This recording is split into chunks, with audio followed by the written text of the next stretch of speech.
Is Goku above time?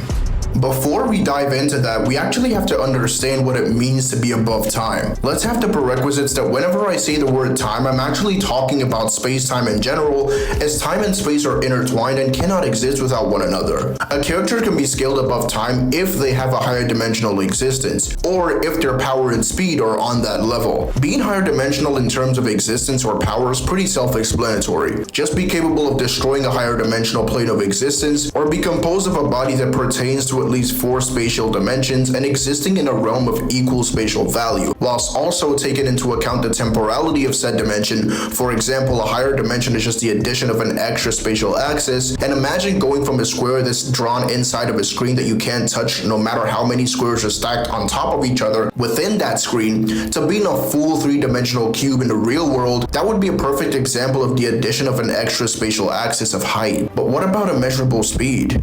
Many people have the misconception that if you travel through time with quote-unquote speed, then you would be immeasurable speed. But this is actually wrong.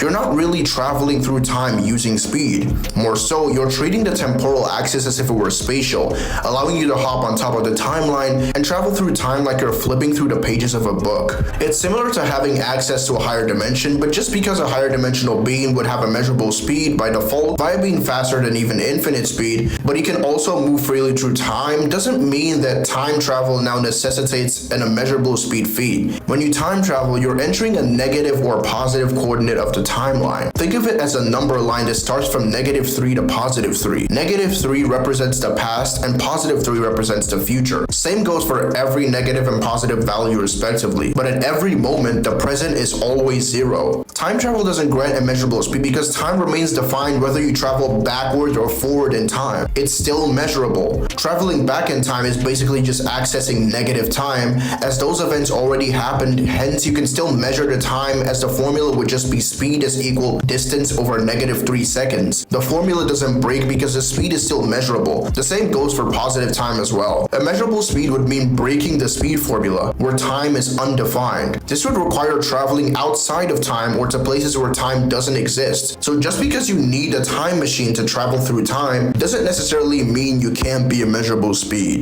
Son Goku is a 3-dimensional being. The series makes this very clear, so we know his existence isn't higher dimensional or outerversal. So how can a 3-dimensional being be above time? We need to understand what Ki is in Dragon Ball. Toriyama states that the physical body has limitations, but through Ki these limitations can be overcome. This is evident as Dragon Ball characters have been able to destroy space-time with their Ki on multiple occasions, so we know that Ki in of itself can be trained to be at a level where it can affect space-time itself, which tells us that the Ki isn't really bound by anything, and the potential of Ki is literally limitless. So if Goku possesses a Ki which he can constantly amp himself with, and said Ki can destroy space-time, then you can kinda already tell the conclusion. Goku can amp himself with a Ki level that transcends time, and this is why Goku and Trunks can exist where time and space were completely erased on a conceptual level, because his existence was being amped by his own Ki aura, allowing him to exist where there is no space-time. The argument I see being spammed around is that Zeno is the strongest being in all of Dragon Ball, and since Zeno has a future counterpart in another timeline, Goku and the others would all be bounded by time as a result, meaning nobody in Dragon Ball is even 5D. Everybody would just be 4D by default. But I don't think you understand why this argument is extremely horrible, because if Zeno was bound by time, he wouldn't even be 4D, because 4D entails both the 3 spatial dimensions and the temporal dimension of time. So if he's bounded by space-time, then he can't even be a 4D being. If a being can rip apart even a single centimeter of space-time, then he's at least 4D. We know Zeno is massively stronger than characters who can destroy space-time. Heck, we even see Zeno actually destroy space-time, which is at least a 4D feat. Hence Zeno, just like Goku, could just also have a 3D existence but amp himself and his existence or physical stats with 4D or above levels of Ki, allowing him to both destroy space-time and exist without it. The terms bounded by time are actually incredibly vague, because even a 5D being is technically still bound by 6-dimensional space-time, and so on. Temporality is something something that exists on every dimensional level, so you can be above conventional 4D space-time and still be bounded by time. Another reason why this argument is absolutely ridiculous is because it undermines what timelines are in Dragon Ball. So let's explain it in details. What are the timelines in Dragon Ball? On multiple occasions, these timelines have been described as parallel worlds. It's been stated that significantly changing the past creates a parallel world, but it's not like a new timeline just appears out of nowhere, but that same timeline splits in two. It's like walking on a road and then you get to a point where the same road splits in two directions, but conceptually it's still the exact same road.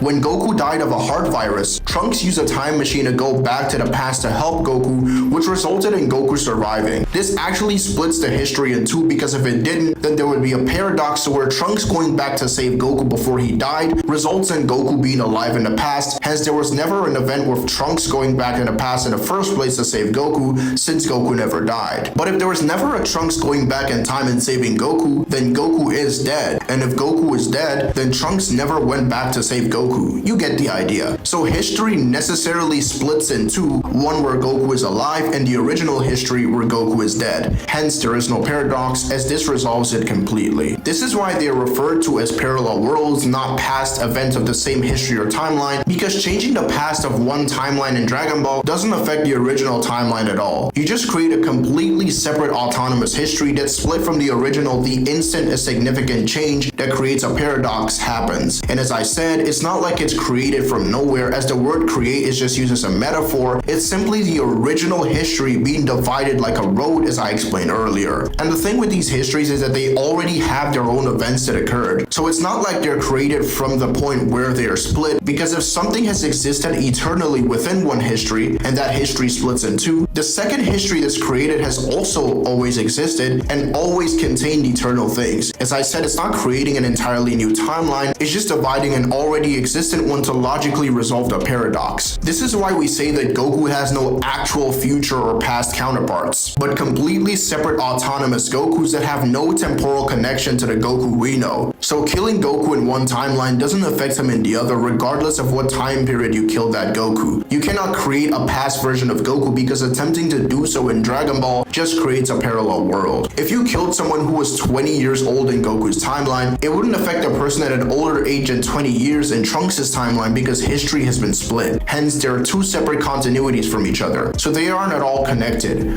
This is why Zeno of the Trunks' timeline, who was supposed to be 17 years in the future, had no idea who Goku was, because the Universe 6 tournament never took place in that history. Neither did the Tournament of Power. Even though that version of Zeno is set in a world 17 years into the so-called future, he's a completely separate Zeno. Hence, as a result, Zeno was never actually shown being bound by time. So that argument fails. Oh, but Drip Sauce, what about the afterlife though? If Otherworld is outerversal, then how come it's recreated by a temporal change, or being affected by space-time splitting itself? We clearly see the gods in these timelines, hence Otherworld and the realms above it have to exist to accommodate them. Hence, they will be bounded by space-time as a result. The counter to this argument is not very simple, so I'll explain it in a way that you can all understand it using 4 basic premises. The first premise we have as a prerequisite is that the timeline is abstract in nature, as it contains abstract outerversal realms such as Otherworld and the realms that transcend the macrocosms. So it's a conceptual story containing abstract realms. The second premise is that a timeline also takes the physical events into consideration. So not only are there these outerversal realms in a timeline, but there's also spatial realms that exist conceptually below these outer realms, which also have events in them. The third premise is that the timeline is the total history of all events put together. So it includes the events in the outerversal realms and the events in the physical realms as well. The reason events can happen in outerversal realms is very simple. Causality isn't something that's dependent on the existence of space-time, as time is simply the flow of events within a space. However, for an outerversal realm, we can have atemporal events, like an outerversal being creating another outerversal being in an outerversal realm. This doesn't mean they're bound by time or they aren't outer or anything like that. Because there was an event of one creating the other, the event still happened within the narrative independent of space-time. so it falls under the category of an atemporal event. And even if you want to argue that Outer Realms having events is contradictory, I can just argue that contradictions can exist in fictional narratives. For example, a square circle cannot exist in real life, but I can write about a square circle in a story, which means that within my narrative it exists, as fiction by definition is something that isn't real, aka a square circle. Illogicalities can exist within narratives determined by the author. If you think otherwise, you're an idiot, unfortunately. And I mean this very, very offensively. Go back to school. Premise 4 is that any physical event also has logical implications. For example, if I die in one timeline, I go to the afterlife, which is outerversal. But if you go back in time and save me from dying, it means that I never went to the afterlife, which is an outerversal realm. And that has logical implications because if you change the event of me dying when you go to the past, I never went to Otherworld, so then how am I already in Otherworld in the present? This is why Dragon Ball adopted some elements from a parallel world system called the many worlds interpretation, but it didn't actually follow it one-to-one. So there exists a world where I'm already in Otherworld and a world where I'm not. This changing of a physical event has logical implications, as logically within the plot, I should be in Otherworld, but I'm not. So this paradox has to be resolved by having another Otherworld, logically speaking, not physically. The conclusion is that changing physical events has logical implications which are going to entail new timelines, and new timelines by default entail abstract realms. Basically, outerversal structures, like I explained earlier, also follow changes and events when someone changes something physical. Remember, it's not because of the physical causality, but because now this action has logical implications, which are going to hit the timeline as a whole,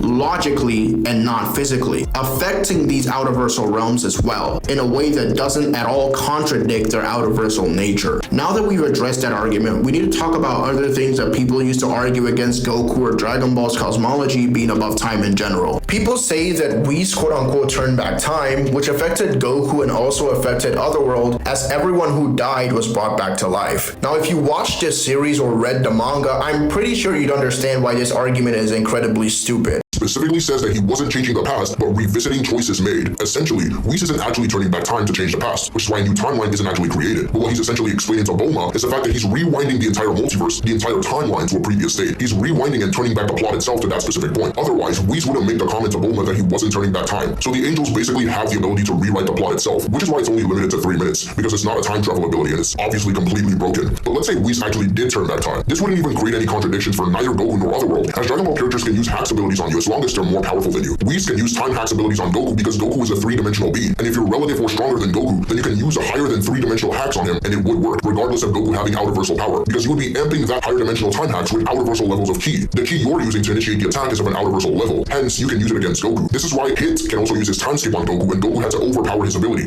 not outspeed or out hacks, but overpower. Also for the Otherworld thing, you can just make the argument that the souls have to travel to Otherworld, so Whis reversed their souls back to their bodies before they were able to reach Otherworld. Simple as that. Another argument I see being used is that Goku still depends heavily on instant transmission, so how can he be above time in speed? Firstly, this argument presupposes that instant transmission has a set speed, like infinite or inaccessible speed, which doesn't exist by the way, but this is actually false. Instant transmission takes you to a place that's stated to transcend time, and when we see the Supreme Kai teleporting with Goku in this same realm, implying that the Kais have access to it as well with their Kai technique, Goku falls into the Sugoroku space after they get hit by Baby's attack inside of this realm. This is insane because the Sugoroku space is actually stated to be contained in a realm that has no concepts of time and space. This realm also contains a hyperbolic time chamber and is stated to exist between dimensions multiple times. Between dimensions in this context refers to the fact that it encompasses and separates these dimensions. With the information given for the instant transmission realm, we know it's outerversal by definition, so it makes you move at a relevant speed, which is not in any way an anti-feat for Goku, because you can have tiers of relevant speed. We know that Toriyama cannot comprehend something actually being faster than instant, because in Toriyama's mind, something happening instantly is the fastest that something can ever be. So he believes that instant transmission is still faster than Goku's conventional speed, and if that's the case, then the word instant doesn't inherently have to mean something that caps at infinite speed, as the word instant itself is pretty vague. If a being with a relevant speed still views a certain technique as being instant compared to his speed, then that just means that that technique makes you move at a higher level of relevant speed. But it doesn't even have to be faster, to be honest. It can still be the same speed as Goku or even slower, and it really wouldn't matter, because the main benefit of instant transmission is that it makes your energy undetectable, allowing you to catch your opponents off guard, because they can't track your movements at all, because you're not moving in the living world when you use instant transmission. Instant transmission is used for convenience, and it's such an iconic move that Toriyama never even thought of dropping it, but as a result, even without all the information we have about instant transmission taking to an outerversal realm, it would still just upscale the speed of instant transmission. Another argument I see is that Whis is the fastest and he takes time to travel the universe, yada yada yada. Firstly, we don't even know exactly where Beerus' planet is located. For all we do know, it's in a completely different dimension where if you fall, there is no escape. escape. So Whis travels from a different dimension all the time whenever he's coming to Earth, which means his travel speed is at least a measurable speed, because going from one infinite dimension to the other requires crossing the higher dimensional axis between those dimensions. We also know that Whis is probably bluffing about that being his maximum speed, because we literally see Champa and Vados arrive instantly outside of the macrocosm in the Kaioshin realm, and Beerus even calls Whis' travel speed slow. We even see Whis be able to travel to Otherworld pretty quickly, which we know is out of Verso, so that would just be an irrelevant speed feat pretty easily. So I'm pretty sure the statement about it being Whis' maximal speed is just plot-induced stupidity, or Whis was just bluffing. Same with the gas incident. You have to know that Toriyama isn't just writing Dragon Ball for the purpose of scaling, but for the purpose of telling a story as well. So if he made Goku casually able to instantly arrive at anywhere he wanted with his speed in a plot, it would cause Dragon Ball to be a lot less entertaining and feel a lot more like these boring, unknown, irrelevant verses that people always compare to Goku. But Toriyama will show Goku perform in a measurable or relevant speed feat, then somehow limit him down to MFTL Plus for the sake of the plot, which is obviously plot-induced stupidity. In a versus battle, there is no plot. The authors of either character do not influence the fight since it occurs in a neutral space that isn't Dragon Ball or the opponent character's verse. Hence, Goku wouldn't be limited by said plot and would be able to use his irrelevant speed with no limitations.